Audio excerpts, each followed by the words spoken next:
इस वीडियो ਨੂੰ देख रहे सारे दर्शकों ਨੂੰ मेरी प्यार भरी सत श्री अकाल। इस तो पहला वेले वाली वीडियो ਵਿੱਚ ਆਪਾਂ फंक्शन के बारे पढ़िया सी कि फंक्शन की स्ट्रक्चर की है। पहले वो रिटर्न टाइम, फिर फंक्शन नेम, फिर पैरामीटर लिस्ट, फिर फंक्शन बॉडी। एक फंक्शन की बेसिक स्ट्रक्चर है। फिर उस ਆਪਾਂ ने देखा सी कि एक फंक्शन ਨੂੰ ਆਪਾਂ ਕਿਵੇਂ लिख सकते हैं।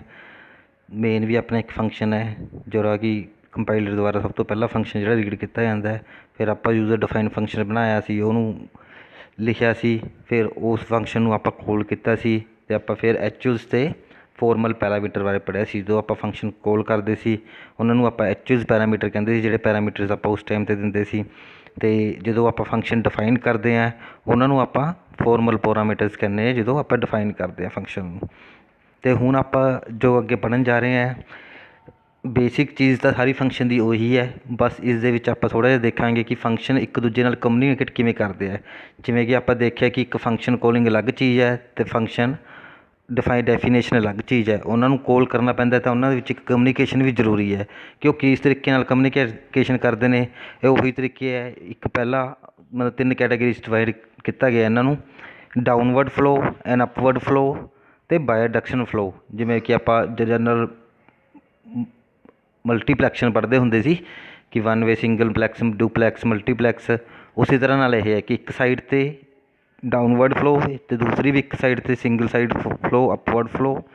फिर एक अपना गया बाय डायरेक्शन कि दोनों आपस च किवें कम्यूनीकेट करते हैं। इस दे विच एक कंसैप्ट होर कवर होंदा है जिन्होंने आप बोलते कॉल बाय वैल्यू तो कॉल बाय रैफरेंस। ये भी ये ही कवर होंदा कि जो आप कम्यूनीकेट करते हैं तो जो फंक्शन कॉल करते हैं किस तरीके नाल कॉल करते हैं, कि कॉल बाय वैल्यू कॉल करते हैं कि सिर्फ कली वैल्यू ही पास करते हैं, जब कॉल बाय रैफरेंस कि एक रैफरेंस पास करते हैं जिहदे कम्यूनीकेशन आप पढ़ांगे तो अपने नाल क्लीयर हो जाऊगा। तुहानूं मैं दसदा रहूँगा कि किहड़ी कम्यूनीकेशन कॉल बाय वैल्यू नाल हो रही है तो किहड़ी कॉल बाय रैफरेंस नाल हो रही है। नैक्सट स्लाइड तुसीं देख रहे हो जिवें कि इन्होंने तिन्ने कैटेगरी नूं समझाया है कि डाउनवर्ड, अपवर्ड तो बायडायरेक्शन। डाउनवर्ड दे विच की कॉलिंग फंक्शन कॉल करता है, बस कि कॉलिंग फंक्शन ही कम्यूनीकेट करते हैं जिथे अपन कॉल करना है। इस ज़्यादातर कॉल बाय वैल्यूज़ कम्यूनीकेशन होंदी है। इसी तरह ही दूसरा कि अपवर्ड कम्यूनीकेशन, ये कि कॉलिंग फंक्शन कॉल करता है पर जो कम्यूनीकेट करता है तो उत्थे कोई डेटा चेंज कर सकता है जोड़ा कि बैकवर्ड अपन मिल सके, तो उसनूं आपां बोलते हैं अपवर्ड कि कॉल्ड फंक्शन कॉलिंग फंक्शन नूं कुछ कम्यूनीकेट कर रहे, दस रहे हैं। तीसरी जी अपनी बाय डायरेक्शनल, इस दे विच कि दोनों फंक्शन एक दूजे नूं डेटा पास कर रहे हैं, मतलब एड्रैसिस पास कर रहे हैं, जिस नाल कि दोनों पासे कम्यूनीकेशन हो। कॉलिंग फंक्शन भी कम्यूनीकेट करता है तो कॉल फंक्शन भी कम्यूनीकेट करता है। हुण आपां एक एक करके इन्हों समझते चंगी तरह कि पहली तुहानूं फिगर दिखाई है डाउनवर्ड कम्यूनीकेशन इन सी, कि डाउनवर्ड कम्यूनीकेशन किवें हुंदा है। इस दे विच की आपां एक मेन फंक्शन लिखा हुआ है तो एक डाउन फंक्शन लिखा हुआ है। हुण मेन फंक्शन तो आपां कॉल करांगे डाउन फंक्शन नूं। मेन फंक्शन ने कॉल किया इंट ए तो एक 2 पैरामीटर्स पास करते जिहड़े एक्चुअल पैरामीटर्स ने, ये तो 15 पास किए। ये जो पास किए डाउन फंक्शन के विच आ गए, जिस इंट एक्स तो इंट वाई के इन्होंने रिसीव कर लिया। जो ए की वैल्यू सी एक्स ने रिसीव कर ली, जो 15 वैल्यू सी वो वाई ने रिसीव कर ली। ये भी ऑर्डर च ही रिसीव करेंगे जिस ऑर्डर च आप उत्थे डेटा सेंड कर रहे हैं, पैरामीटर सेंड कर रहे हैं, उसी ऑर्डर जोड़े फॉर्मल पैरामीटर से वो डेटा नूं रिसीव करनगे। उस तो बाद कोई भी प्रोसैसिंग होगी, फिर रिटर्न होगा डेटा कुछ भी, तो वो दोबारे अपने कोल कंट्रोल मेन फंक्शन के आ जाऊगा इस फंक्शन को एग्जीक्यूट करने तो बाद। एक ही होएगी एक तरह की डाउनवर्ड कम्यूनीकेशन। इस की हो रहा है कि सिर्फ आप मेन फंक्शन के कोई डेटा सेंड कर रहे हैं तो यह डेटा अगे डाउन फंक्शन नूं मिल रहा है कि इन्हें डाउनवर्ड कम्यूनीकेट की है। उस तो बाद जो भी उन्होंने किया कि आपका रिटर्न करता, कुछ भी रिटर्न नहीं कराया उस फंक्शन ने। इसका मतलब सिर्फ कंट्रोल वापस आया, डेटा कोई भी रिटर्न होके आया नहीं। जो कुछ रिटर्न होके आता तो आप मेन फंक्शन उस डेटा नूं रिसीव भी करते। इस आप कोई रिसीविंग नहीं कर रहे हैं, सिर्फ कॉल किया तो उसने उस फंक्शन ने आपका काम करके अपन कंट्रोल मेन फंक्शन रिटर्न करता। ये होगी डाउनवर्ड कम्यूनीकेशन। इसकी आप एक एग्जाम्पल देखते डाउनवर्ड कम्यूनीकेशन के भी। ये सब तो पहला जो आप डाउन फंक्शन लिखे है तो जे आप मेन तो नीचे कोई फंक्शन लिखते हैं तो वो आपको एक डिक्लेरेशन उपर मेन तो पहला करनी पैंती है, जहाँ जो कंपाइलर को पता लग जाए यह कोई कोई फंक्शन है। अपने डिक्लेरेशन के लिखे है कि रिटर्न टाइप कोई नहीं हैगी, यदि कुछ भी रिटर्न नहीं करा रहा। वाइड लिखता है, इसका मतलब वाइड जिवें आप कहते नल, वह मतलब होंगे कि ਆਪਾਂ ਨੇ ਕੁਛ ਵੀ ਰਿਟਰਨ ਨਹੀਂ ਕਰਾਇਆ, ਡਾਊਨ ਫੰਕਸ਼ਨ ਦਾ ਨਾਮ ਲਿਖਿਆ ਤੇ 2 ਪੈਰਾਮੀਟਰ ਦੀ ਲਿਸਟ ਇਹਦੇ ਵਿੱਚ ਦੱਸਤੀ ਕਿ 2 ਪੈਰਾਮੀਟਰ ਹੋਣਗੇ ਜਿਹੜਾ ਇਹ ਰਿਸੀਵ ਕਰੂਗਾ। ਉਸ ਤੋਂ ਬਾਅਦ ਜਦੋਂ ਆਪਣਾ ਮੇਨ ਫੰਕਸ਼ਨ ਚੱਲਿਆ, ਮੇਨ ਫੰਕਸ਼ਨ ਨੇ ਕੀ ਕੀਤਾ, ਇਸ ਡਾਊਨ ਫੰਕਸ਼ਨ ਨੂੰ ਕੋਲ ਕੀਤਾ। ए ਦੀ ਵੈਲਿਊ 5 ਹੈ, ए ਇੱਕ ਵੈਲਿਊ ਪਾਸ ਕੀਤੀ, ਦੂਸਰੀ ਵੈਲਿਊ ਕਿੰਨੀ 15 ਪਾਸ ਕੀਤੀ। ਹੁਣ ਜੇ ਤੁਸੀਂ ਇਸ ਫੰਕਸ਼ਨ ਤੋਂ ਸਿੱਧਾ ਕੰਟਰੋਲ ਲੈ ਕੇ ਜਾਓਗੇ ਡਾਊਨ ਫੰਕਸ਼ਨ ਦੇ ਨੀਚੇ ਤਾਂ ਇੰਟ ਐਕਸ ਦੇ ਵਿੱਚ ए ਦੀ ਵੈਲਿਊ ਮਤਲਬ 5 ਸਟੋਰ ਹੋ ਜੂਗੀ ਤੇ ਇੰਟ ਵਾਈ ਦੇ ਵਿੱਚ y ਦੀ ਵੈਲਿਊ 15 ਸਟੋਰ ਹੋ ਜੂਗੀ। ਹੁਣ ਉਸ ਤੋਂ ਬਾਅਦ ਡਾਊਨ ਫੰਕਸ਼ਨ ਨੇ ਆਪਣਾ ਕੰਮ ਕੀਤਾ, ਕੀ ਕੰਮ ਕੀਤਾ, ਦੋਨਾਂ ਫੰਕਸ਼ਨ ਨੂੰ ਐਡ ਕਰਤਾ, ਵੇਰੀਏਬਲਸ ਨੂੰ ਐਡ ਕਰਤਾ। ਮਤਲਬ 5 + 15 20 ਐਡ ਕਰ 20 ਆ ਗਿਆ ਰਿਜ਼ਲਟ, x 20 ਹੋ ਗਈ x ਦੀ ਵੈਲਿਊ। ਉਸ ਤੋਂ ਬਾਅਦ ਇਹ ਵੈਲਿਊ ਉਹਨੇ ਰਿਟਰਨ ਨਹੀਂ ਕੀਤੀ। ਜੇ ਰਿਟਰਨ ਕੋਲ ਤਾਂ ਬੈਕਵਰਡ ਕਮਿਊਨੀਕੇਸ਼ਨ ਹੋ ਜਾਂਦੀ, ਤੇ ਹੁਣ ਇਹਨੇ ਕੁਛ ਰਿਟਰਨ ਨਹੀਂ ਕੀਤਾ, ਨੇ ਖਾਲੀ ਰਿਟਰਨ ਸਟੇਟਮੈਂਟ ਲਿਖਤੀ ਕਿ ਬਸ ਕੰਟਰੋਲ ਰਿਟਰਨ ਹੋ ਜੇ, ਵੈਲਿਊ ਕੋਈ ਵੀ ਰਿਟਰਨ ਨਹੀਂ ਕੀਤੀ। ਕਿਉਂ ਕਰਕੇ ਆਪਣੀ ਡੇਟਾ ਟਾਈਪ ਵੀ ਵਾਈਡ ਸੀ ਕਿ ਕੁਛ ਰਿਟਰਨ ਨਹੀਂ ਕਰਾਉਣਾ ਸੀ, ਇਸੇ ਕਰਕੇ ਆਪਣੇ ਵਾਈਡ ਲਿਖਿਆ ਹੋਇਆ ਹੈ। ਵੈਲਿਊ ਮਤਲਬ ਕੰਟਰੋਲ ਰਿਟਰਨ ਹੋਇਆ, ਫਿਰ ਪ੍ਰਿੰਟ ਐਫ ਉਹਨੇ ਕੀਤੀ, ਵੈਲਿਊ ए ਦੀ ਵੈਲਿਊ ਪ੍ਰਿੰਟ ਕੀਤੀ। ਜੇ ਤੁਸੀਂ ਇੱਧਰ ਦੇਖੋਗੇ ਤਾਂ ए ਦੀ ਵੈਲਿਊ ਕੀ ਹੋ ਗਈ, 5 ਸੀ 15 ਸੀ, 1 ਵੇ ਕਮਿਊਨੀਕੇਸ਼ਨ ਹੋ ਗਈ। x ਦੀ ਵੈਲਿਊ ਕੀ ਹੋ ਗਈ, 20 ਹੋ ਗਈ, y ਦੀ ਵੈਲਿਊ 15। ਠੀਕ ਹੈ, ਇੱਕੋ ਹੀ ਕਾਪੀ ਹੈ, ਇਹ ਫੰਕਸ਼ਨ ਦੇ ਵਿੱਚ ਹੋਈ ਹੈ ਅਤੇ ਬੈਕਵਰਡ ਕੁਛ ਨਹੀਂ ਹੋਇਆ। ਤਾਂ ਜਦੋਂ ਆਪਾਂ ਨੇ ਦੁਬਾਰਾ a ਦੀ ਵੈਲਿਊ ਪ੍ਰਿੰਟ ਕਰਾਈ ਤਾਂ ਉਹ ਕੀ ਆਊਗੀ, ਤਾਂ 5 ਹੀ ਪ੍ਰਿੰਟ ਹੋਊਗੀ, ਕੋਈ ਵੀ ਕੁਛ ਇਹਦੇ ਵਿੱਚ ਚੇਂਜਿਸ ਨਹੀਂ ਹੋਈਆਂ। ਇਹਦਾ ਮਤਲਬ ਸਿਰਫ ਆਪਣੇ ਡਾਊਨਵਰਡ ਜਾ ਕੇ ਕੁਛ ਕੰਮ ਕਰਾਉਣਾ ਸੀ, ਉਹ ਕਰਾ ਲਿਆ। ਇਹ ਆਪਾਂ ਬੋਲਦੇ ਹਾਂ ਡਾਊਨਵਰਡ ਕਮਿਊਨੀਕੇਸ਼ਨ। ਇਹ ਕਮਿਊਨੀਕੇਸ਼ਨ ਇੱਕ ਕਾਲ ਬਾਏ ਵੈਲਿਊ ਹੋ ਗਈ, ਮਤਲਬ ਆਪਾਂ ਵੈਲਿਊਜ਼ ਪਾਸ ਕਰ ਰਹੇ ਹਾਂ, ਕੁਛ ਵੀ ਉਸ ਤੋਂ ਉਸ ਵੈਲਿਊ ਦੇ ਨਾਲ ਕੁਛ ਨਹੀਂ ਹੁੰਦਾ ਕਿ ਜੋ ਪਾਸ ਕੀਤੇ ਨੇ ਉਹ ਵੈਲਿਊ ਦੂਜੇ ਵੇਰੀਏਬਲ ਦੇ ਵਿੱਚ ਸਟੋਰ ਹੋ ਜਾਣਗੀਆਂ। ਅਤੇ ਜਦੋਂ ਅਗਲੀ ਆਪਾਂ ਐਗਜ਼ਾਮਪਲਸ ਕਰਾਂਗੇ ਉਹ ਕੋਲ ਬਾਏ ਰੈਫਰੈਂਸਿਸ ਹੋਣਗੀਆਂ, ਉਸ ਨੂੰ ਸਮਝਾਉਣਾ ਕੋਲ ਬਾਏ ਰੈਫਰੈਂਸਿਸ ਦੇ ਵਿੱਚ ਐਕਚੁਅਲ 'ਚ ਹੁੰਦਾ ਕੀ ਹੈ। ਉਹ ਥੋੜ੍ਹਾ ਜਿਹਾ ਕੰਪਲੀਕੇਟਡ ਹੈ, ਪਰ ਇੱਕ ਵਾਰ ਸਮਝ ਆ ਗਿਆ ਤੁਹਾਨੂੰ ਚੰਗੀ ਤਰ੍ਹਾਂ ਫਿਰ ਕਦੇ ਭੁੱਲੋਗੇ ਨਹੀਂ ਉਸ ਨੂੰ। ਹੁਣ ਦੂਸਰੀ ਆਪਣੀ ਕਮਿਊਨੀਕੇਸ਼ਨ ਹੈ ਅਪਵਰਡ ਕਮਿਊਨੀਕੇਸ਼ਨ। ਹੁਣ ਤੁਸੀਂ ਇਸ ਡਾਇਗਰਾਮ ਦੇ ਵਿੱਚ ਦੇਖ ਸਕਦੇ ਹੋ ਕਿ ਆਪਾਂ ਮੇਨ ਫੰਕਸ਼ਨ ਦੇ ਵਿੱਚ ਇੱਕ ਅਪ ਫੰਕਸ਼ਨ ਨੂੰ ਕਾਲ ਕੀਤਾ ਹੈ ਅਤੇ ਇੱਧਰ ਇੱਕ ਅਪ ਫੰਕਸ਼ਨ ਬਣਾਇਆ। ਅਪ ਫੰਕਸ਼ਨ ਦੇ ਵਿੱਚ ਇੱਥੇ ਕੀ ਚੇਂਜਿਸ ਨੇ ਹੁਣ ਆਪਾਂ ਨੇ ਕੀਤੀਆਂ ਹੋਈਆਂ ਨੇ, ਪੈਰਾਮੀਟਰ ਦੀ ਜਿਹੜੀ ਲਿਸਟ ਹੈ ਉਹਦੇ ਵਿੱਚ ਵੇਰੀਏਬਲ ਦੇ ਨਾਲ ਉਦੋਂ ਪਹਿਲਾਂ ਡੇਟਾ ਟਾਈਪਸ ਦੇ ਅੱਗੇ ਸਟਾਰ ਪਾਇਆ ਹੈ। ਦੋਨਾਂ ਵਿੱਚ ਤੁਸੀਂ ਧਿਆਨ ਨਾਲ ਦੇਖ ਸਕਦੇ ਹੋ ਕਿ ਸਟਾਰ ਪਾਇਆ। ਇਹਦਾ ਕੀ ਮਤਲਬ ਹੁੰਦਾ, ਜਦੋਂ ਆਪਾਂ ਕੋਲ ਕਰ ਰਹੇ ਹਾਂ ਉਦੋਂ a ਅਤੇ b the value simple a ਅਤੇ b ਨਹੀਂ ਪਾਸ ਕੀਤੀ, ਜੇ ਇਕੱਲੀ a ਅਤੇ b ਪਾਸ ਕੀਤੀ ਕੀ ਹੁੰਦਾ, ਕਾਲ ਬਾਏ ਵੈਲਿਊ ਬਣ ਜਾਂਦਾ। ਹੁਣ ਇਹਨੇ ਕੀ ਕੀਤਾ, ਐਂਪਰਸੈਂਡ ਅੱਗੇ ਲਾਤਾ, ਇੱਕ ਐਂਪਰਸੈਂਡ ਵੇਰੀਏਬਲ ਅੱਗੇ ਲਾਤਾ। ਇਹਦਾ ਮਤਲਬ ਕੀ ਹੈ, ਉਹਦਾ ਐਡਰੈਸ ਪਾਸ ਕੀਤਾ। ਇਸ ਨੇ ਉਸ ਫੰਕਸ਼ਨ ਨੂੰ ਦੱਸਿਆ ਕਿ ਇਸ ਵੇਰੀਏਬਲ ਦਾ ਐਡਰੈਸ ਕੀ ਹੈ, ਇੱਕ ਨਵੀਂ ਵੈਲਿਊ ਕਾਪੀ ਕਰਕੇ ਉੱਥੇ ਬਣਾਉਣ ਦੀ ਕੋਸ਼ਿਸ਼ ਨਹੀਂ ਕੀਤੀ ਅਤੇ ਬਸ ਸਿਰਫ ਉਹਦਾ ਐਡਰੈਸ ਦੱਸਿਆ। ਜਦੋਂ ਆਪਾਂ ਇੱਥੇ ਫੰਕਸ਼ਨ ਦੇ ਵਿੱਚ ਲਿਖਦੇ ਹਾਂ ਪੈਰਾਮੀਟਰ ਦੀ ਲਿਸਟ, ਫੋਰਮਲ ਪੈਰਾਮੀਟਰ ਦੀ ਲਿਸਟ, ਉਦੋਂ ਉੱਤੇ ਆਪਾਂ ਉਹਨੂੰ ਰਿਸੀਵ ਕਰਦੇ ਹਾਂ ਐਜ਼ ਅ ਵੈਲਿਊ। ਸਟਾਰ ਦਾ ਮਤਲਬ ਕੀ ਹੈ, ਉਸ ਐਡਰੈਸ 'ਤੇ ਵੈਲਿਊ ਕੀ ਹੈ ਉਹ ਪਤਾ ਲੱਗ ਜਾਂਦੀ ਹੈ ਆਪਾਂ ਨੂੰ। ਠੀਕ ਹੈ, ਜਿਵੇਂ ਤੁਸੀਂ ਇਹਦੇ ਵਿੱਚ ਕੀ ਹੈ, ਤੁਹਾਨੂੰ ਆਪਾਂ ਨੇ 2 ਐਡਰੈਸ ਸੈਂਡ ਕਰਤੇ ਇਸ ਐਗਜ਼ਾਮਪਲ ਦੇ ਵਿੱਚ, a ਅਤੇ b ਦਾ ਐਡਰੈਸ ਸੈਂਡ ਕਰਤਾ ਆਪਾਂ ਨੇ ਅਪ ਫੰਕਸ਼ਨ ਨੂੰ। ਇਹਦੇ ਨਵੇਂ ਵੇਰੀਏਬਲ ਲਿਖਤੇ ਚਾਹੇ ਆਪਾਂ ਨੇ ax ਅਤੇ ay। ਇਹਨੇ ਕੀ ਕੀਤਾ, ਇਹ ax ਅਤੇ ay ਇਸ ਐਡਰੈਸ ਨੂੰ ਪੁਆਇੰਟ ਕਰਨ ਲੱਗ ਗਏ। ਮਤਲਬ ਕੋਈ ਨਵੀਂ ਮੈਮਰੀ ਲੋਕੇਸ਼ਨ ਨਹੀਂ ਬਣਾਈ, ਨਵੀਂ ਥਾਂ 'ਤੇ ਸਟੋਰ ਨਹੀਂ ਕੀਤੇ, ਉਹੀ ਜਿਹੜੀ ਆਲਰੇਡੀ ਜਿਹੜੀ ਮੈਮਰੀ ਲੋਕੇਸ਼ਨ ਮਿਲੀ ਹੋਈ ਸੀ ਇਸ ਵੇਰੀਏਬਲ ਨੂੰ ਮੈਮਰੀ ਦੇ ਵਿੱਚ, ਉਹਨੂੰ ਪੁਆਇੰਟ ਕਰਨ ਲੱਗ ਗਏ ax ਅਤੇ ay ਵੇਰੀਏਬਲ। ਹੁਣ ਜਦੋਂ ax ਵੇਰੀਏਬਲ ਦੇ ਵਿੱਚ ਉਹਨੇ 23 ਪਾਤਾ ਅਤੇ ay ਵੇਰੀਏਬਲ ਦੇ ਵਿੱਚ 8 ਪਾਤਾ ਅਤੇ ਸਟੇਟਮੈਂਟ ਕੀ ਹੈ, ਰਿਟਰਨ ਕਰਤਾ। ਰਿਟਰਨ ਕੁਛ ਵੀ ਨਹੀਂ ਕੀਤਾ, ਵਾਈਡ ਹੈ ਕਿ ਸਿਰਫ ਰਿਟਰਨ ਲਿਖਿਆ, ਕੋਈ ਵੈਲਿਊ ਨਹੀਂ ਰਿਟਰਨ ਕੀਤੀ। ਇਹਦਾ ਮਤਲਬ ਕੀ ਕੀਤਾ ਇਹਨਾਂ ਨੇ, ਇਹਨਾਂ ਐਡਰੈਸਿਸ ਦੇ ਉੱਤੇ 23 ਅਤੇ 8 ਪਾਤਾ। ax ਅਤੇ ay ਜਿਹੜਾ ਐਡਰੈਸ ਲੋਕੇਸ਼ਨ ਸੀ, ਜਿਵੇਂ ਜਿੱਥੇ ਜਿਹੜੇ ਇਹਨਾਂ ਨੂੰ ਰਿਸੀਵ ਹੋਈਆਂ ਸੀ ਉਹਦੇ ਵਿੱਚ ਆਪਾਂ ਨੇ ਵੈਲਿਊ ਪਾਤੀ ਇੱਕ। ਹੁਣ ਇਹਦਾ ਮਤਲਬ a ਅਤੇ b ਦੇ ਵਿੱਚ ਵੀ ਸੇਮ ਵੈਲਿਊ ਹੋਊਗੀ, ਜਿਵੇਂ ਕਿ ਆਪਾਂ ਲਾਸਟ ਐਗਜ਼ਾਮਪਲ ਦੇ ਵਿੱਚ a ਦੀ ਵੈਲਿਊ ਜਿਵੇਂ ਚੇਂਜ ਨਹੀਂ ਹੁੰਦੀ ਸੀ, ਇਸ 'ਚ a ਦੀ ਵੈਲਿਊ ਚੇਂਜ ਹੋ ਜਾਊਗੀ ਕਿ ਐਡਰੈਸ ਸੇਮ ਰਹੂਗਾ, ਉਸ ਐਡਰੈਸ 'ਤੇ ਜਿਹੜੀ ਵੈਲਿਊ ਪਾਤੀ ਉਹ ਵੈਲਿਊ ਉਹਦੇ ਵਿੱਚ ਆ ਜਾਊਗੀ ਅਤੇ ਉਹ ਆਪਾਂ ਨੂੰ ਦਿਖੂਗੀ। ਅੱਗੇ ਆਪਾਂ ਇਹਦੀ ਐਗਜ਼ਾਮਪਲ ਦੇਖਦੇ ਤੁਹਾਨੂੰ ਉਹ ਜ਼ਿਆਦਾ ਸਮਝ ਆ ਜਾਊਗਾ। ਹੁਣ ਦੇਖੋ ਇਹਦੀ ਸਿੰਪਲ ਐਗਜ਼ਾਮਪਲ ਹੈ, ਇੱਧਰ ਮੈਮਰੀ ਲੋਕੇਸ਼ਨਸ ਦਿਖਾਈਆਂ ਹੋਈਆਂ, ਰੈਫਰੈਂਸਿਸ ਦਿਖਾਈਆਂ ਹੋਈਆਂ ਨੇ ਰਾਈਟ ਹੈਂਡ ਸਾਈਡ 'ਤੇ। ਇਸ ਦੇ ਵਿੱਚ ਕੀ ਕੀਤਾ, ਸਭ ਤੋਂ ਪਹਿਲਾਂ ਉਹਨਾਂ ਨੇ ਉਹੀ ਫੰਕਸ਼ਨ ਡਿਕਲੇਅਰ ਕੀਤਾ ਕਿਸ ਤਰ੍ਹਾਂ ਦਾ ਫੰਕਸ਼ਨ ਹੋਊਗਾ। ਫਿਰ ਆਪਣਾ ਮੇਨ ਫੰਕਸ਼ਨ ਸ਼ੁਰੂ ਹੋ ਗਿਆ, ਜਿਹਦੇ ਵਿੱਚ 2 ਵੇਰੀਏਬਲ ਇੰਟ a ਅਤੇ b ਲੈਤੇ ਅਤੇ ਉਸ ਵੇਰੀਏਬਲ ਦਾ ਐਡਰੈਸ ਅਪ ਫੰਕਸ਼ਨ ਦੇ ਵਿੱਚ ਪਾਸ ਕਰਤਾ। ਜਿਹੜੇ ਐਡਰੈਸ ਓਪਰੇਟਰ ਤੁਸੀਂ ਇੱਥੇ ਲਿਖ ਸਕਦੇ ਹੋ, ਉਹਨੂੰ ਐਡਰੈਸ ਓਪਰੇਟਰ ਬੋਲਦੇ ਨੇ, ਐਂਪਰਸੈਂਡ ਹੈ। ਠੀਕ ਹੈ, ਇਹਦਾ ਮਤਲਬ ਕੀ, ਇਹਦਾ ਐਡਰੈਸ ਸੈਂਡ ਕਰਤਾ ਇਸ ਵੇਰੀਏਬਲ ਦਾ, ਕਿ ਜਿਵੇਂ ਆਪਾਂ ਕਹਿੰਦੇ ਮੈਮਰੀ ਦੇ ਵਿੱਚ ਮੈਮਰੀ ਲੋਕੇਸ਼ਨ ਹੁੰਦੀ, ਉਹਦਾ ਹਰ ਇੱਕ ਮੈਮਰੀ ਲੋਕੇਸ਼ਨ ਦਾ ਇੱਕ ਐਡਰੈਸ ਹੁੰਦਾ, ਉਹ ਐਡਰੈਸ ਦੱਸਦਾ ਕਿ ਇਸ ਐਡਰੈਸ ਦੇ ਉੱਤੇ ਵੇਰੀਏਬਲ ਪਏ ਨੇ a ਅਤੇ b, ਮਤਲਬ ਇਹ ਲੋਕੇਸ਼ਨ ਹੈ ਉਹਨਾਂ ਦੀ।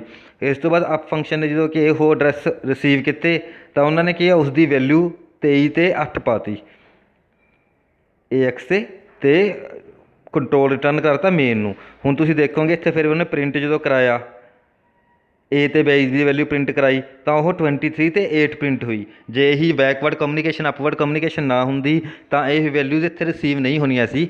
ਤਾਂ ਇਹਦਾ ਮਤਲਬ ਕੀ ਹੋਇਆ, ਇਹ ਅਪਵਰਡ ਹੈ ਕਿ ਅਪਵਰਡਲੀ ਉਹਨੇ ਇਹ ਵੈਲਿਊਜ਼ ਉੱਥੇ ਪਾ ਤੀਆਂ, ਜੋ ਕਿ ਏ ਅਤੇ ਬੀ ਪਹਿਲਾਂ ਖਾਲੀ ਲੋਕੇਸ਼ਨਾਂ ਸੀ।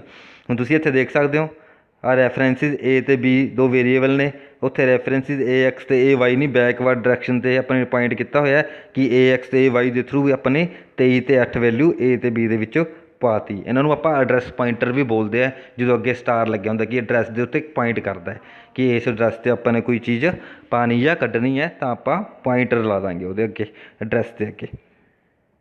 ਹੋਪ ਹੈ ਕਿ ਤੁਹਾਨੂੰ ਇਹ ਕਾਫੀ ਵਧੀਆ ਲੱਗਿਆ ਹੋਊਗਾ। ਹੁਣ ਤੁਹਾਨੂੰ ਮੈਂ ਅਗਲੀ ਕਮਿਊਨੀਕੇਸ਼ਨ ਆਪਾਂ ਦੇਖਦੇ ਹਾਂ ਕਿ ਬਾਇਓ ਡਾਇਰੈਕਸ਼ਨਲ ਕਮਿਊਨੀਕੇਸ਼ਨ ਕੀ ਹੁੰਦੀ ਹੈ।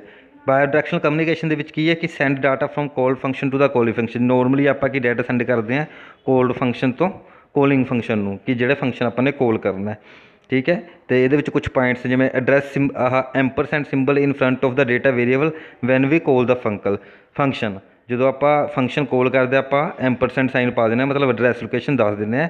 ਜਦੋਂ ਆਪਾਂ ਨੇ ਇਹ data type star symbol use ਕਰਦੇ ਹਾਂ when we declare the address variable, ਜਦੋਂ ਆਪਾਂ ਨੇ ਐਡਰੈਸ ਵੇਰੀਏਬਲ ਡਿਕਲੇਅਰ ਕਰਨਾ ਕਿ ਐਡਰੈਸ ਇਹਦੇ ਵਿੱਚ ਸਟੋਰ ਹੋ ਪਤਾ ਲੱਗੂਗਾ ਤਾਂ ਉਹਦੇ ਅੱਗੇ ਆਪਾਂ ਸਟਾਰ ਪਾ ਦੇ, ਜਿਵੇਂ ਆਪਾਂ ਇੰਟ ਸਟਾਰ ਪਾਇਆ ਹੋਇਆ ਹੈ।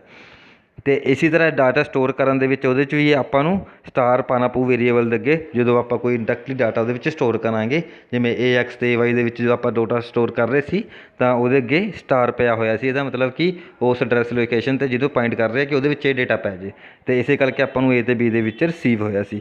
ਹੁਣ ਆਪਾਂ ਅੱਗੇ ਇਹਦੇ ਬਾਇਓ ਡਾਇਰੈਕਸ਼ਨਲ ਦੀ ਐਗਜ਼ਾਮਪਲ ਕਰਦੇ ਹਾਂ। ਇਹਦੇ ਵਿੱਚ ਵੀ ਜਿਵੇਂ ਪਹਿਲਾਂ ਆਪਾਂ ਨੇ ਕੀਤਾ ਸੀ ਸੇਮ ਤਰ੍ਹਾਂ ਨਾਲ ਹੀ ਆਪਾਂ ਪਾਸ ਕਰਾਂਗੇ ਅਤੇ ਰਿਸੀਵ ਕਰਾਂਗੇ, ਪਰ ਇਹਦੇ ਆਪਰੇਸ਼ਨ ਦੇ ਸਟੇਟਮੈਂਟ ਜਦੋਂ ਆਪਰੇਟ ਹੋਣਗੀਆਂ ਫੰਕਸ਼ਨ ਦੇ ਵਿੱਚ, ਉਦੋਂ ਆਪਾਂ ਉਸ ਨੂੰ ਬਾਇਓ ਡਾਇਰੈਕਸ਼ਨਲ ਦੇ ਵਿੱਚ ਕਹਾਂਗੇ ਕਿ ਅੱਗੇ ਵੀ ਡੇਟਾ ਸੈਂਡ ਹੋਇਆ ਕਿ ਪਿੱਛੇ ਵੀ ਡੇਟਾ ਜਾ ਰਿਹਾ, ਕਿ ਉੱਥੇ ਉਹਨਾਂ ਡੇਟਾ ਦੇ ਉੱਤੇ ਕੰਮ ਚੱਲ ਰਿਹਾ, ਤਾਂ ਬਾਇਓ ਡਾਇਰੈਕਸ਼ਨਲ ਹੋ ਜਾਂਦੀ ਹੈ। ਬਾਕੀ ਨੋਰਮਲੀ ਇਹ ਜਿਵੇਂ ਡਾਊਨਵਰਡ ਡਾਇਰੈਕਸ਼ਨ ਦੀ ਤਰ੍ਹਾਂ ਹੀ ਅਪਵਰਡ ਡਾਇਰੈਕਸ਼ਨ ਦੀ ਤਰ੍ਹਾਂ ਹੀ ਕੰਮ ਕਰਦੀਆਂ ਨੇ, ਕਿ ਆਪਾਂ ਇਹਨੂੰ ਐਡਰੈਸ ਬਾਏ ਰੈਫਰੈਂਸ ਬਾਏ ਕੋਲ ਬਾਏ ਰੈਫਰੈਂਸਿਸ ਬੋਲਦੇ ਹਾਂ, ਕਿ ਰੈਫਰੈਂਸਿਸ ਦੁਆਰਾ ਕੋਲ ਕੀਤਾ ਗਿਆ ਫੰਕਸ਼ਨ। ਐਡਰੈਸਿਸ ਅਤੇ ਰੈਫਰੈਂਸਿਸ ਇਸ ਤਰੀਕੇ ਨਾਲ ਕੰਮ ਕਰਦੀਆਂ ਨੇ ਕਿ ਐਡਰੈਸ ਰੈਫਰੈਂਸਿਸ ਦੁਆਰਾ ਇਹ ਫੰਕਸ਼ਨ ਕੋਲ ਕੀਤਾ ਗਿਆ। ਹੁਣ ਤੁਸੀਂ ਇਹਦੀ ਐਗਜ਼ਾਮਪਲ ਦੇਖੋ ਇੱਕ, ਇਸ ਐਗਜ਼ਾਮਪਲ ਦੇ ਵਿੱਚ ਤੁਸੀਂ ਦੇਖ ਸਕਦੇ ਹੋ ਕਿ ਪਹਿਲਾਂ ਆਪਾਂ ਨੇ ਕੀ ਹੈ ਫੰਕਸ਼ਨ ਡਿਕਲੇਰੇਸ਼ਨ ਦਿੱਤੀ ਹੈ ਵਾਇਡ ਬਾਏ ਫੰਕਸ਼ਨ, ਅਤੇ ਇੰਟ ਏ ਐਕਸ ਅਤੇ ਇੰਟ ਏ ਵਾਈ ਦੋ ਵੇਰੀਏਬਲ ਲਿੱਤੇ ਹੈ, ਜਿਹੜੇ ਆਪਾਂ ਕਹਿੰਦੇ ਪੁਆਇੰਟਰ ਵੇਰੀਏਬਲ ਬੋਲਦੇ ਇਹਨਾਂ ਨੂੰ, ਠੀਕ ਹੈ। ਸਟਾਰ ਲੱਗਿਆ ਹੋਇਆ ਕਿ ਇਹ ਐਡਰੈਸ ਵੇਰੀਏਬਲ ਨੇ ਇੱਕ ਤਰ੍ਹਾਂ ਦਾ, ਕਿ ਪੁਆਇੰਟਰ ਵੇਰੀਏਬਲ ਨੇ ਐਡਰੈਸ ਨੂੰ ਰੈਫਰ ਕਰਨਗੇ, ਆਪਾਂ ਨੇ ਪਹਿਲਾਂ ਹੀ ਡਿਕਲੇਅਰ ਕਰਤਾ। ਹੁਣ ਜਦੋਂ ਫੰਕਸ਼ਨ ਆਪਾਂ ਨੇ ਨੀਚੇ ਡਿਕਲੇਅਰ ਡੈਫਾਈਨ ਕੀਤਾ, ਉੱਪਰਲੀ ਨੂੰ ਆਪਾਂ ਡਿਕਲੇਰੇਸ਼ਨ ਬੋਲਦੇ ਨੇ, ਨੀਚੇ ਜਦੋਂ ਆਪਾਂ ਪੂਰਾ ਇੰਪਲੀਮੈਂਟੇਸ਼ਨ ਕਰ ਦਿੰਦੇ ਫੰਕਸ਼ਨ ਦੀ, ਉਹਨੂੰ ਆਪਾਂ ਕੀ ਬੋਲਦੇ ਹਾਂ ਕਿ ਡੈਫੀਨੇਸ਼ਨ, ਕੀ ਡੈਫੀਨੇਸ਼ਨ ਬਣ ਗਈ ਇਹਦੀ, ਠੀਕ ਹੈ। ਇਸ ਡੈਫੀਨੇਸ਼ਨ ਦੇ ਵਿੱਚ ਤੁਸੀਂ ਦੇਖੋਗੇ ਉਹੀ ਸਿੰਟੈਕਸ ਬਾਰੇ ਲਿਖਿਆ ਗਿਆ, ਬਸ ਉੱਥੇ ਸੈਮੀਕੋਲਨ ਲੱਗ ਜਾਂਦਾ ਕਿ ਸਿਰਫ ਡਿਕਲੇਰੇਸ਼ਨ ਹੈ, ਸਟਰਕਚਰ ਖਤਮ ਹੋ ਗਈ।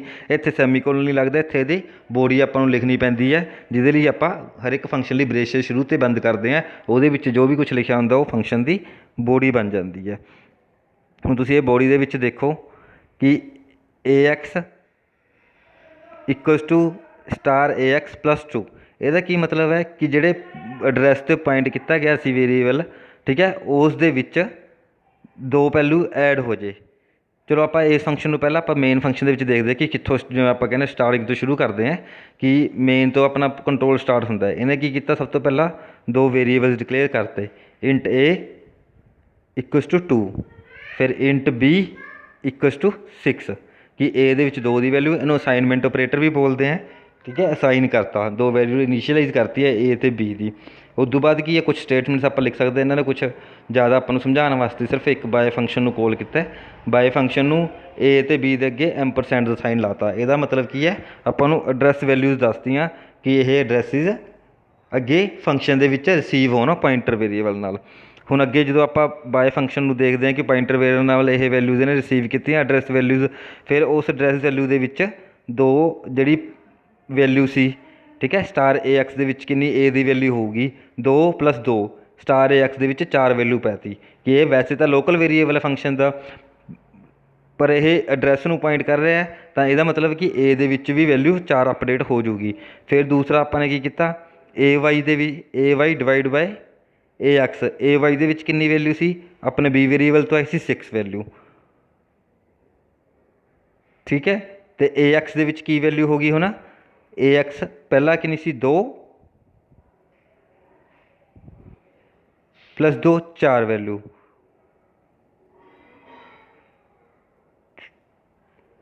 ठीक है। तो ए वाई में जो डिवाइड किया तो यदी वैल्यू अपने को आ गई 6/4, मतलब 1.5 वैल्यू ए दी ए वाई दी, तो ये बी वेरीएबल के वैल्यू हो जूगी 1.5। तुम जिमें इधर राइट साइड से देख सकते हो, जिमें ए की वैल्यू की सी पहला 2 सी, उन्होंने कट के की किया 4 करती, ठीक है। 2 + 2 जिमें ए एक्स नाल अपना बढ़िया सी तो अपनी वैल्यू होगी 4। उस तो बाद की है इन्होंने डिवाइड किया तो इतने वैल्यू इन्होंने लिखती 2, पर यह स्टेटमेंट के 1.5 एक्चुअल वैल्यू होनी चाहिए है। पर तुम जो ध्यान रखो जो कि डेटा टाइप इन्हों की इंट है सारिया दियाँ, तो यह वैल्यू ऑटोमैटिकली टाइप कास्ट होके 1 मतलब 1 रह जाती है, पर पॉइंट घट जाना चाहिए। एक्चुअल जे स्टेटमेंट को देखिए तो आप चंगी तरह रिटर्न स्टेटमेंट अपनी कि ਉਹਦਾ एड्रैस ਦੇ ਵਿੱਚ ਜਿਹੜੀ वैल्यू जे फ्लोट होंगी तो 1 पॉइंट शो करता ਆਪਾਂ ਨੂੰ, ठीक है। इस स्लाइड ਦੇ ਵਿੱਚ थोड़ी जी ਮੈਨੂੰ लगता इन्होंने गलत किया है, पर जो तुम आप एग्जीक्यूट करके देखोगे तो ਤੁਹਾਨੂੰ पता लग जूगी तो की वैल्यू होगा।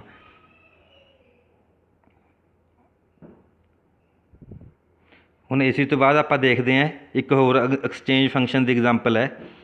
इस एक्सचेंज num1 तो num2 इसी तरह लेते हुए ने एड्रैस पे ए तो बी अपन वैल्यू अपने पास करती ये, तो इस तो बाद की किया इन्होंने एक लोकल वेरीएबल होल्ड वेरीएबल लेता, होल्ड जी वैल्यू सी स्टार नम की अपने पाती, ठीक है। फिर स्टार नम के स्टार num2 की पाती वैल्यू, तो फिर num2 ये की 2 अपने अखर स्वैप करते, जो भी ए तो बी की वैल्यू अपने को पहला सी वो अपने स्वैप करती। जो तुम इधर देखोगे राइट साइड पर कि एग्जाम्पल के 2 नंबर वेरीएबल लेते हैं तो 2 ए तो बी वेरीएबल लेते हैं कि डी रैफरेंस दिते कि ये num1 तो num2 एड्रैसिज आ जाते हैं, ठीक है। होग एड्रैसिज होंगे ने जिहदे आप डेटा स्टोर करते हैं। हुण जो भी कोई नंबर ये उपर स्टेटमेंट के एंटर नहीं कराया हुआ, ज़्यादा तुम इनिशलाइज करोगे नंबर में या कीबोर्ड तो एंटर करा सकते हो। जो एंटर कराओगे नंबर डेटा तो वो अपनी वैल्यू होगी वो आपस में एक्सचेंज हो जाएंगे। तुम देखोगे कि जो नीचे प्रिंट कराओगे तो वैल्यूज उल्ट हो जाएंगी उन्होंने। इस तो बाद आप करते हैं inter function communication. Inter function communication की है हुण तक जो आप किसी का वैल्यू तो एड्रैसिज पास कर रहे थे, सपोज अपने को ज़्यादा बड़ा डाटा है, ठीक है। आप वेरीएबल्स पैरामीटर तो इन्ने लैने पैणगे, मतलब 6 पैरामीटर पास करने ने तो 6 अलग अलग पैरामीटर लैने पैणगे तो वह पास करांगे। तो इन्हों चीज़ों वास्ते एक अपने होंगे फंक्शन के अपन होर फैसिलिटी है कि आप पूरी की पूरी स्ट्रक्चर पास कर सकते हैं, ठीक है। एक एलीमेंट भी पास कर सकते, ज़्यादा एलीमेंट भी, तो पूरी की पूरी स्ट्रक्चर पास कर सकते हैं। होल एरे पास कर सकते हैं कि एरे एक तरह का कि एरे भी आप पास कर सकते हैं। वो देखते किमें आप करते हैं। हुण जिवें तुहानूं इस डायग्राम के दिखाया है कि एक पासे का फंक्शन ए एक वेरीएबल पास किया है, दूसरे बारे एरे का एक एलीमेंट, ये भी एक एलीमेंट है, जो पूरा एरे नहीं पास किया गया, तो फंक्शन सेम लिख सकते उन्होंने कि उन्हें भी एक वेरीएबल जो भी है रिसीव किया फंक्शन ने, फन फंक्शन ने। उसी तरह फन फंक्शन के राइट हैंड साइड तो भी एक एरे का तीसरा एलीमेंट रिसीव किया है। इस तरह नाल आप पूरा पूरा एरे भी पास कर सकते हैं। हुण तुसीं अगली एग्जाम्पल देखो, ये की किया है उस तरह इत्थे रैफरेंसिस पास की हैं। आप जिवें वेरीएबल का एड्रैस पास कर सकते सी, उवें एरे के किसी एक एलीमेंट का भी एड्रैस पास कर सकते हैं, पर यह एड्रैस किहड़ा पॉइंटर वेरीएबल स्टार नाल रिसीव होगा।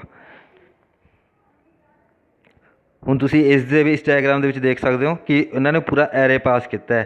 एरे पूरा का पूरा किवें पास किया जाऊगा, जिवें एरे अपन एक 10 एलीमेंट का एक एरे लैता, वह नाम लिखता, मतलब यदा एरे सीधा लिखता, यदा मतलब एक बेस एड्रैस उन्होंने पास कर रहे हैं, ठीक है। एरे का एड्रैस बेस पूरा का पूरा एरे पास करते हैं। उन्होंने किवें आप रिसीव करांगे, फिक्स साइज एरे नूं जिहड़ा कि दो तरह एक फिक्स साइज एक variable type. Fix size array नूं कि आपां कीता इंटीजर एरे लैके पूरा पूरा एरे रिसीव कर लिया, तो ये की है इंटीजर एरे लैके तो विच एक अपने स्टार पता वेरीएबल साइज दे विच कि कितना भी बड़ा छोटा हो सकता है।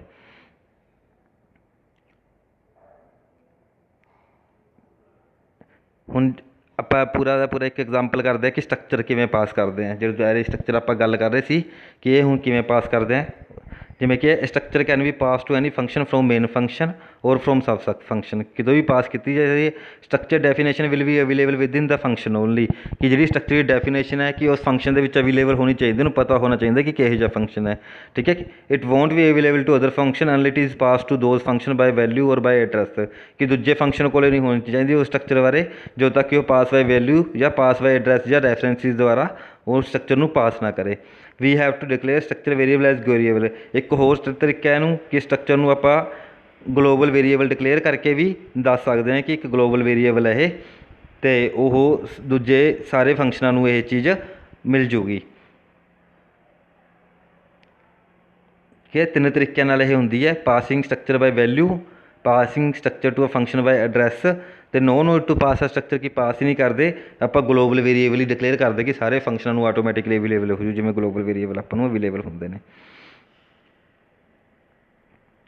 ਹੁਣ ਤੁਸੀਂ ਆ ਪਹਿਲੀ ਐਗਜ਼ਾਮਪਲ ਦੇਖ ਲਓ।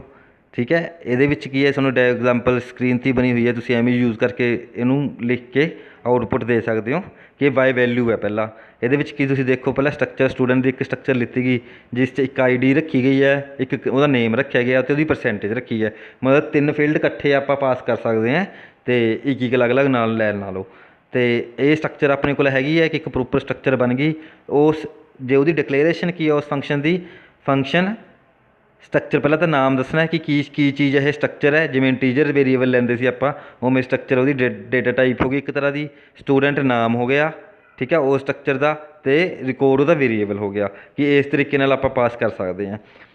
ਠੀਕ ਹੈ, ਇਹ ਹੋਣਗੇ ਕਿ ਫੋਰਮਲ ਪੈਰਾਮੀਟਰ ਆਪਣੇ ਫੰਕਸ਼ਨ ਦੇ ਇਹ ਹੈ ਕਿ ਇਹ ਜਿਹਾ ਆਪਣਾ ਇੱਕ ਫੰਕਸ਼ਨ ਮਿਲੋ। ਤੁਸੀਂ ਨੀਚੇ ਦੇਖ ਸਕਦੇ ਹੋ ਫੰਕਸ਼ਨ ਆਪਾਂ ਨੇ ਇੱਕ ਲੈਤਾ ਸਟਰਕਚਰ ਸਟੂਡੈਂਟ ਰਿਕਾਰਡ, ਅਤੇ ਆਪਾਂ ਉਹਦੇ ਵਿੱਚ ਰਿਕਾਰਡ ਦੇ ਵਿੱਚੋਂ ਫਿਰ ਆਪਾਂ ਸਾਰਾ ਡੇਟਾ ਕੱਢ ਸਕਦੇ ਹਾਂ। ਹੁਣ ਤੁਸੀਂ ਮੇਨ ਫੰਕਸ਼ਨ ਨੂੰ ਦੇਖੋ ਕਿ ਮੇਨ ਫੰਕਸ਼ਨ ਨੇ ਕਿਵੇਂ ਕੀਤਾ।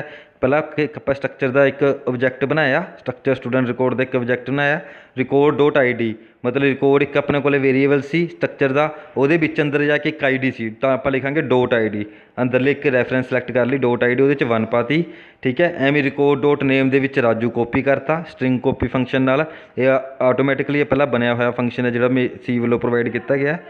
ਫਿਰ ਰਿਕਾਰਡ ਡੋਟ ਪਰਸੈਂਟੇਜ ਆਪਣੇ ਪਰਸੈਂਟੇਜ ਪਾਤੀ, ਫਲੋਟ ਵੇਰੀਏਬਲ 86.5% ਪਾਤੀ, ਤਾਂ ਫੰਕ ਰਿਕਾਰਡ ਜਿਹੜੇ ਰਿਕਾਰਡ ਆਪਾਂ ਸਟਰਕਚਰ ਓਬਜੈਕਟ ਬਣਾਇਆ ਸੀ ਫੰਕਸ਼ਨ ਦੇ ਵਿੱਚ, ਉਹ ਪੂਰਾ ਦਾ ਪੂਰਾ ਰਿਕਾਰਡ ਪਾਸ ਕਰਤਾ ਜਿਹੜੀ ਸਟੂਡੈਂਟ ਵੇਰੀਏਬਲ ਨੂੰ ਅੱਗੇ ਜਾ ਕੇ ਮਿਲ ਗਿਆ। ਠੀਕ ਹੈ, ਇਹ ਰਿਕਾਰਡ ਆਪਾਂ ਨੂੰ ਮਿਲਿਆ ਤਾਂ ਉਹਨੇ ਰਿਕਾਰਡ ਡੋਟ ID ਨਾਲ ਪ੍ਰਿੰਟ ਕਰਾ ਲਿਆ ਜਿਹੜੀ ਵੀ ID ਸੀ ਇੱਕ ਵੈਲਿਊ। ਫਿਰ ਰਿਕਾਰਡ ਡੋਟ ਨੇਮ ਰਾਜੂ ਪ੍ਰਿੰਟ ਕਰਾ ਲਿਆ, ਅਤੇ ਰਿਕਾਰਡ ਡੋਟ ਪਰਸੈਂਟੇਜ ਪ੍ਰਿੰਟ ਦੇ ਵਿੱਚ ਲਾ ਕੇ ਤਾਂ ਪਰਸੈਂਟੇਜ ਪ੍ਰਿੰਟ ਕਰ। ਇਸ ਤਰੀਕੇ ਨਾਲ ਆਪਾਂ ਸਟਰਕਚਰ ਇੱਕ ਫੰਕਸ਼ਨ ਤੋਂ ਮਤਲਬ ਦੂਜੇ ਫੰਕਸ਼ਨ 'ਤੇ ਪ੍ਰੋਵਾਈਡ ਕਰ ਸਕਦੇ ਹਾਂ। ਠੀਕ ਹੈ, ਦੂਸਰੀ ਬਾਏ ਰੈਫਰੈਂਸ ਹੈ। ਬਾਏ ਰੈਫਰੈਂਸ ਦੇ ਵਿੱਚ ਵੀ ਤੁਸੀਂ ਸੇਮ ਤਰ੍ਹਾਂ ਦੀ ਐਗਜ਼ਾਮਪਲ ਹੀ ਹੈ। ਪਹਿਲਾਂ ਤਾਂ ਸਟਰਕਚਰ ਉਵੇਂ ਸਟੂਡੈਂਟ ਦੀ ਬਣਾਈ, ਸਟੂਡੈਂਟ ਸਟਰਕਚਰ, ਅਤੇ ID ਨੇਮ ਪਰਸੈਂਟੇਜ ਲਿਖ ਕੇ। ਬਸ ਤੁਸੀਂ ਇੱਕ ਧਿਆਨ ਰੱਖਿਓ ਕਿ ਸਟਰਕਚਰ ਜਦੋਂ ਤੁਸੀਂ ਡਿਕਲੇਅਰ ਕਰਦੇ ਹੋ ਉੱਪਰ, ਤਾਂ ਉਹ ਕੋਈ ਵੀ ਡਿਕਲੇਰੇਸ਼ਨ ਸੈਮੀਕੋਲਨ ਨਾਲ ਬੰਦ ਹੋਊਗੀ, ਤਾਂ ਉਹ ਸਟਰਕਚਰ ਦੇ ਲਾਸਟ ਵਾਲੀ ਬ੍ਰੇਸਿਸ ਤੋਂ ਬਾਅਦ ਇੱਕ ਸੈਮੀਕੋਲਨ ਲਾਤਾ ਕਿ ਸਟਰਕਚਰ ਬੰਦ ਹੋ ਜੂਗੀ। ਹੁਣ ਤੁਸੀਂ ਇਸ ਨੂੰ ਪਹਿਲਾਂ ਡਿਕਲੇਅਰ ਕਰਤਾ ਫੰਕਸ਼ਨ ਉੱਪਰ, ਸੈਮੀਕੋਲਨ ਲਾਤਾ। ਠੀਕ ਹੈ, ਸਟਰਕਚਰ ਡਿਕਲੇਅਰ ਕਰਤੀ, ਅਤੇ ਉਦੋਂ ਬਾਅਦ ਮੇਨ ਫੰਕਸ਼ਨ ਦੇ ਵਿੱਚ ਤੁਸੀਂ ਉਸੇ ਤਰੀਕੇ ਨਾਲ ਉਹਨੂੰ ਕੋਲ ਕੀਤਾ। ਬਸ ਜਦੋਂ ਫੰਕਸ਼ਨ ਕੋਲ ਕੀਤਾ, ਜਦੋਂ ਫੰਕ ਪਹਿਲਾਂ ਰਿਕਾਰਡ ਕੀ ਕੀਤਾ ਸੀ ਆਪਾਂ ਨੇ, ਸਿੱਧਾ ਰਿਕਾਰਡ ਸੈਂਡ ਕਰਤਾ ਸੀ। ਹੁਣ ਆਪਾਂ ਨੇ ਇਹਦਾ ਐਡਰੈਸ ਸੈਂਡ ਕਰਤਾ ਫੰਕਸ਼ਨ ਦੇ ਵਿੱਚ, ਜਿਵੇਂ ਆਪਾਂ ਪਹਿਲਾਂ ਪੜ੍ਹਿਆ ਕਿ ਐਡਰੈਸ ਸੈਂਡ ਕਰ ਸਕਦੇ ਹਾਂ ਐਂਪਰਸੈਂਡ ਨਾਲ, ਐਡਰੈਸ ਸੈਂਡ ਕਰ ਸਕਦਾ। ਅਤੇ ਰਿਸੀਵ ਕਿਵੇਂ ਹੋਊਗਾ, ਉਹ ਵੀ ਪੁਆਇੰਟਰ ਵੇਰੀਏਬਲ ਸਟਾਰ ਨਾਲ ਰਿਕਾਰਡ ਰਿਸੀਵ ਹੋ ਗਿਆ। ਤਾਂ ਜਦੋਂ ਵੀ ਆਪਾਂ ਕੋਈ ਉਹਦੇ ਚੇਂਜਿਸ ਕਰਨੀ ਹੈ ਤਾਂ ਚੇਂਜਿਸ ਕਰ ਸਕਦੇ ਆਪਾਂ ਨੂੰ ਪਿੱਛੇ ਵੀ ਮੇਨ ਦੇ ਵਿੱਚ ਇਹ ਚੇਂਜਿਸ ਦਿਖਣਗੀਆਂ। ਤਾਂ ਇਹ ਐਡਰੈਸ ਬਾਈ ਰੈਫਰੈਂਸ ਹੋ ਗਈ। ਬਸ ਤੁਸੀਂ ਯਾਦ ਐਂ ਰੱਖਣਾ, ਐਡਰੈਸ ਬਾਈ ਵੈਲਿਊ ਦੇ ਵਿੱਚ ਬਸ ਇਕੱਲੀ ਵੈਲਿਊ ਭੇਜਦੇ ਹਾਂ, ਐਡਰੈਸ ਬਾਈ ਰੈਫਰੈਂਸਿਸ ਦੇ ਵਿੱਚ ਆਪਾਂ ਐਡਰੈਸ ਭੇਜਦੇ ਹਾਂ। ਹੁਣ ਤੀਸਰੀ ਆਪਣੀ ਜੋ ਹੈ ਗਲੋਬਲ ਵੇਰੀਏਬਲ ਡਿਕਲੇਅਰ ਕਰ ਦਿਓ ਇਸ ਨੂੰ, ਤਾਂ ਆਪਣਾ ਉਸ ਤਰੀਕੇ ਨਾਲ ਵੀ ਕੰਮ ਚੱਲ ਜੂ। ਇਹ ਤੁਸੀਂ ਦੇਖ ਲਓ ਕਿ ਪਹਿਲਾਂ ਸਟਰਕਚਰ ਤਾਂ ਉਸੇ ਤਰੀਕੇ ਨਾਲ ਡਿਫਾਈਨ ਕਰਤੇ ਉਹਨਾਂ ਨੇ, ਅਤੇ ਹੁਣ ਤੁਸੀਂ ਇੱਕ ਉੱਤੇ ਇਹਨਾਂ ਨੇ ਲਿਖਤਾ ਕਿ ਸਟਰਕਚਰ ਸਟੂਡੈਂਟ ਰਿਕਾਰਡ। ਠੀਕ ਹੈ, ਇੱਥੇ ਇੱਕ ਗਲੋਬਲ ਵੇਰੀਏਬਲ ਡਿਕਲੇਅਰ ਕਰਤਾ। ਗਲੋਬਲ ਡਿਕਲੇਰੇਸ਼ਨ ਕਿ ਸਟਰਕਚਰ ਇਹੋ ਜਿਹੀ ਹੈ ਕਿ ਮੇਨ ਤੋਂ ਪਹਿਲਾਂ ਸਾਰਿਆਂ ਨੂੰ ਸਟਰਕਚਰ ਬਾਰੇ ਪਤਾ ਹੋਵੇ। ਠੀਕ ਹੈ, ਇਸ ਤੋਂ ਬਾਅਦ ਕਿ ਇੱਕ ਸਟਰਕਚਰ ਡੈਮੋ ਆਪਾਂ ਨੇ ਫੰਕਸ਼ਨ ਹੋਰ ਲੈ ਲਿਆ ਕਿ ਇੱਕ ਸਟਰਕਚਰ ਡੈਮੋ ਹੈ ਕਿ ਦੂਸਰੇ ਫੰਕਸ਼ਨ ਇਸ ਫੰਕਸ਼ਨ ਨੂੰ ਪਤਾ ਹੈ ਕਿ ਨਹੀਂ ਪਤਾ, ਆਪਾਂ ਇਹ ਚੈੱਕ ਕਰਨ ਵਾਸਤੇ ਲੈਤਾ ਹੈ। ਹੁਣ ਤੁਸੀਂ ਜਦੋਂ ਦੇਖੋਗੇ ਕਿ ਮੇਨ ਫੰਕਸ਼ਨ ਦੇ ਵਿੱਚੋਂ ਜਦੋਂ ਰਿਕਾਰਡ ਦੇ ਵਿੱਚ 1 ਪਾ ਲਿਆ ਸੀ ਆਪਦੇ ਵੈਲਿਊਜ਼ ਪਾਉਣ ਤੋਂ ਬਾਅਦ, ਸਟਰਕਚਰ ਡੈਮੋ ਨੂੰ ਆਪਾਂ ਨੇ ਕੋਲ ਕੀਤਾ। ਜਦੋਂ ਸਟਰਕਚਰ ਡੈਮੋ ਦੇ ਵਿੱਚ ਆਇਆ ਕਿ ਆਪਾਂ ਨੇ ਫਿਰ ਕੀ ਕੀਤਾ, ਰਿਕਾਰਡ ਡੋਟ ਆਈ ਡੀ ਨੋਮ ਅਤੇ ਪਰਸੈਂਟੇਜ ਨੂੰ ਪ੍ਰਿੰਟ ਕਰਾਇਆ ਹੈ। ਠੀਕ ਹੈ, ਰਿਕਾਰਡ ਦੇ ਵਿੱਚ ਜੋ ਵੀ ਵੈਲਿਊ ਸੀ ਉਹ ਇਸ ਨੂੰ ਵੀ ਮਿਲ ਗਈਆਂ ਅਤੇ ਮੇਨ ਨੂੰ ਵੀ ਮਿਲ ਗਈਆਂ। ਮੇਨ ਦੇ ਵਿੱਚ ਆਪਾਂ ਨੇ ਵੈਲਿਊਜ਼ ਪਾਤੀਆਂ ਅਤੇ ਸਟਰਕਚਰ ਡੈਮੋ ਦੇ ਵਿੱਚ ਆਪਾਂ ਨੇ ਵੈਲਿਊਜ਼ ਕੱਢ ਲਈਆਂ। ਤਾਂ ਇਸ ਤੋਂ ਆਪਾਂ ਨੂੰ ਕਲੀਅਰ ਹੋ ਗਿਆ ਕਿ ਆਪਾਂ ਜਦੋਂ ਗਲੋਬਲ ਵੇਰੀਏਬਲ ਡਿਕਲੇਅਰ ਕਰਦੇ ਨੇ ਤਾਂ ਉਹ ਸਾਰੇ ਫੰਕਸ਼ਨਾਂ ਨੂੰ ਫਾਈਲ ਦੇ ਮਿਲੂਗਾ। ਇਹ ਸਾਰਾ ਆਪਣਾ ਫੰਕਸ਼ਨ ਬਾਰੇ ਸੀ ਕਿ ਫੰਕਸ਼ਨ ਕੋਲ ਬਾਏ ਵੈਲਿਊ ਅਤੇ ਕੋਲ ਬਾਏ ਰੈਫਰੈਂਸ ਕਿਵੇਂ ਕੋਲ ਹੁੰਦੇ ਨੇ। ਠੀਕ ਹੈ, ਫੰਕਸ਼ਨਸ ਦੇ ਪੂਰੇ ਟੋਪਿਕਸ ਦੇ ਵਿੱਚ ਇੰਨਾ ਹੀ ਕੁਛ ਸੀ, ਇਸ ਤੋਂ ਬਾਅਦ ਜ਼ਿਆਦਾ ਕੁਛ ਹੈ ਨਹੀਂ ਹੈ। ਹੋਪ ਕਿ ਤੁਹਾਨੂੰ ਵੀਡੀਓ ਪਸੰਦ ਆਈ ਹੋਊਗੀ। ਧੰਨਵਾਦ।